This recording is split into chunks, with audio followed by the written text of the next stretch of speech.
ನಮ್ಮ ಇವತ್ತಿನ ವಿಡಿಯೋದಲ್ಲಿ ತುಂಬಾ ಟೇಸ್ಟಿಯಾಗಿರೋಂಥ ಈ ವೈಟ್ ಪಲಾವ್ನ ಹೇಗೆ ಮಾಡೋದು ಅಂತ ನೋಡೋಣ. ಯಾವುದೇ ಮಸಾಲ ಪೌಡರ್ಸ್ ಬೇಡ, ಹಾಗೆ ಯಾವುದೇ ಮಸಾಲೆ ರುಬ್ಬೋದು ಬೇಡ, ತುಂಬಾ ಸಿಂಪಲ್. ಯಾರೆಲ್ಲ ಸಬ್ಸ್ಕ್ರೈಬ್ ಆಗದೆ ನೋಡ್ತಿದ್ದೀರಾ ಪ್ಲೀಸ್ ಸವಿ ಕಿಚನ್ ಕನ್ನಡಗೆ ಸಬ್ಸ್ಕ್ರೈಬ್ ಮಾಡಿ. ಈಗ ಈ ಗ್ಲಾಸ್ ಅಳತೆಯಲ್ಲಿ 2 ಗ್ಲಾಸ್ ಸೋನಾ ಮಸೂರಿ ಅಕ್ಕಿ ತೊಗೊಂಡಿದ್ದೀನಿ. ಇದನ್ನು 2 ಸಲ ವಾಶ್ ಮಾಡಿ ಪಕ್ಕಕ್ಕೆ ಇಟ್ಕೊಳ್ಳೋಣ. ನೀವೇನಾದರೂ ಬಾಸುಮತಿ ಯೂಸ್ ಮಾಡೋದಾದರೆ ಕಂಪಲ್ಸರಿ ಹಾಫ್ ಆನ್ ಅವರ್ ನೆನೆಸಿಡಿ. ಇಲ್ಲಿ ಸ್ಟವ್ ಹಚ್ಚಿ ಕುಕ್ಕರ್ನ ಇಟ್ಟು 5ರಿಂದ 6 ಸ್ಪೂನ್ ಆಗುವಷ್ಟು ಎಣ್ಣೆ ಹಾಕ್ಕೊಂಡಿದ್ದೀನಿ. 1 ಸ್ಪೂನ್ ಸೋಂಪು ಕಾಳು, ಒಂದು ಸ್ವಲ್ಪ ಗೋಡಂಬಿ, 1 ಸ್ಟಾರ್ ಎಲೆ, 1/4 ಟೇಬಲ್ ಸ್ಪೂನ್ ಜೀರಿಗೆ, 1 ಪಲಾವ್ ಎಲೆ ಹಾಗೂ 1 ಏಲಕ್ಕಿನ ಹಾಕ್ಕೊಂಡಿದ್ದೀನಿ.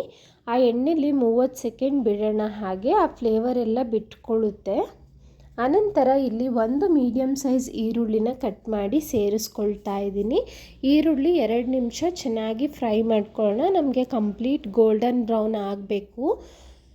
ಈರುಳ್ಳಿನ ಚೆನ್ನಾಗಿ ಫ್ರೈ ಮಾಡಿದಷ್ಟು ತುಂಬಾ ಚೆನ್ನಾಗಿ ಬರುತ್ತೆ ಪಲಾವಲ್ಲಿ. ನೋಡಿ, ಆಲ್ಮೋಸ್ಟ್ 1 ನಿಮಿಷ ಆಯಿತು.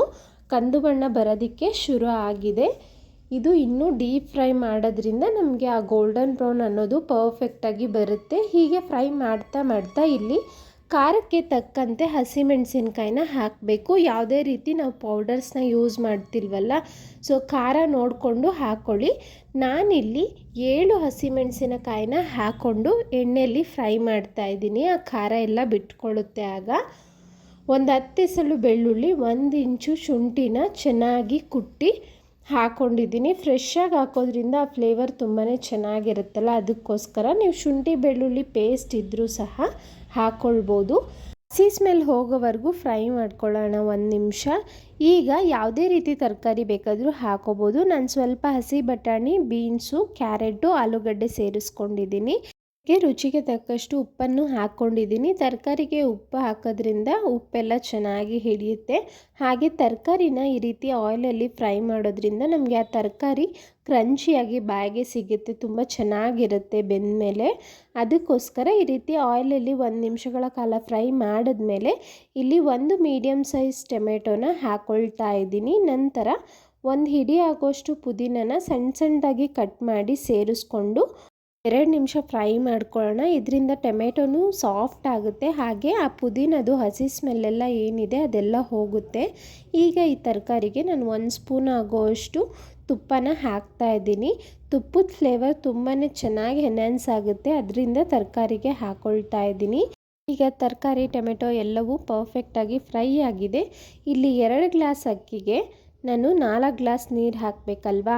ನೀರು ಬದಲು 2 ಗ್ಲಾಸ್ ಹಾಲನ್ನು ಹಾಕ್ತಾಯಿದ್ದೀನಿ. ನಾರ್ಮಲ್ ಅಂಗಡೀಲಿ ಸಿಗುತ್ತಲ್ಲ ಆ ಹಾಲು ಹಾಕ್ತಾಯಿದ್ದೀನಿ. ನೀವು ತೆಂಗಿನಕಾಯಿ ಏನಾದರೂ ಇದ್ದರೆ ತೆಂಗಿನಕಾಯಿನ ಚೆನ್ನಾಗಿ ರುಬ್ಬಿ ಅದರಿಂದ ಹಾಲು ತೊಗೊಂಡು ಹಾಕ್ಬೋದು. ರುಚಿ ತುಂಬಾ ಚೆನ್ನಾಗಿ ಬರುತ್ತೆ. ತೆಂಗಿನಕಾಯಿ ಹಾಲು ಇಲ್ಲ ಅನ್ನೋರು ನಾರ್ಮಲ್ ಕಾಫಿ ಟೀಗೆಲ್ಲ ಬಳಸ್ತೀವಲ್ಲ ಆ ಹಾಲನ್ನೇ ಹಾಕ್ಕೊಳ್ಬೋದು. ನೋಡಿ, ಇಲ್ಲಿ 2 ಗ್ಲಾಸ್ ಅಕ್ಕಿಗೆ 2 ಗ್ಲಾಸ್ ಹಾಲು, 2 ಗ್ಲಾಸ್ ನೀರನ್ನ ಹಾಕ್ಕೊಂಡಿದ್ದೀನಿ. ಎಲ್ಲವನ್ನು ಚೆನ್ನಾಗಿ ಮಿಕ್ಸ್ ಮಾಡಿ ಈಗ ಕುದೀತಿರ್ಬೇಕಾದ್ರೆ ನಾನು ತೊಳೆದು ಇಟ್ಕೊಂಡಿರೋ ಅಂಥ ಅಕ್ಕಿನ ಹಾಕ್ಕೊಂಡು ಇನ್ನೊಂದು ಸ್ವಲ್ಪ ತುಪ್ಪನ ಮೇಲೆ ಹಾಕ್ಕೊಳ್ತಾ ಇದ್ದೀನಿ. ಉಪ್ಪು ಖಾರ ಎಲ್ಲ ಸರಿಯಾಗಿದೆಯಾ ಒಂದು ಸಲ ಚೆಕ್ ಮಾಡ್ಕೊಳ್ಳಿ. ನೋಡಿ, ಅಕ್ಕಿ ಎಲ್ಲ ಹಾಕಿದ್ಮೇಲೆ ಮತ್ತೆ ಕುದೀತಿರ್ಬೇಕಾದ್ರೆ ನಾವು ಕುಕ್ಕರ್ನ ಕ್ಲೋಸ್ ಮಾಡಿ 2 ವಿಸಿಲ್ ಬರೆಸ್ಕೋಬೇಕಾಗುತ್ತೆ. 2 ವಿಸಿಲ್ ಬಂದು ಕಂಪ್ಲೀಟಾಗಿ ವಿಸಿಲೆಲ್ಲ ಹೋಗಿ ತಣ್ಣಗಾಗಬೇಕು. ಅನಂತರ ಓಪನ್ ಮಾಡಿ, ಅಲ್ಲಿ ತನಕ ಓಪನ್ ಮಾಡೋಕ್ಕೆ ಹೋಗಬೇಡಿ. ನೋಡಿದ್ರಿ ಅಲ್ಲ, ವೈಟ್ ಪಲಾವ್ ಎಷ್ಟು ಸಿಂಪಲ್ಲಾಗಿ ಈಸಿಯಾಗಿ ಕ್ವಿಕ್ಕಾಗಿ ಮಾಡ್ಕೊಬಿಡ್ಬೋದು ಅಂತ. ಫ್ರೆಶ್ ಆಗಿರೋ ಅಂಥ ತರಕಾರಿ ಇದ್ದರೆ ಸಾಕು, ಆರಾಮಾಗಿ ಈ ವೈಟ್ ಪಲಾವ್ನ ಮಾಡಿಬಿಡ್ಬೋದು. ಟೇಸ್ಟ್ ಅಂತೂ ತುಂಬಾ ಚೆನ್ನಾಗಿರುತ್ತೆ. ಸವಿ ಕಿಚನ್ ಕನ್ನಡಗೆ ಯಾರೆಲ್ಲ ಸಬ್ಸ್ಕ್ರೈಬ್ ಮಾಡಿಲ್ಲ ಪ್ಲೀಸ್ ಸಬ್ಸ್ಕ್ರೈಬ್ ಮಾಡಿ. ವಿಡಿಯೋನ ಲೈಕ್, ಶೇರ್, ಕಮೆಂಟ್ ಮಾಡೋದನ್ನು ಮರಿಬೇಡಿ. Thank you. ನಾನು ಹಲವಾರು ರೀತಿಯ ಲಂಚ್ ಬಾಕ್ಸ್ ರೆಸಿಪಿ ಶೇರ್ ಮಾಡಿದ್ದೀನಿ. ಇಂಟ್ರೆಸ್ಟ್ ಇರೋರು ಚೆಕ್ ಮಾಡ್ಬೋದು.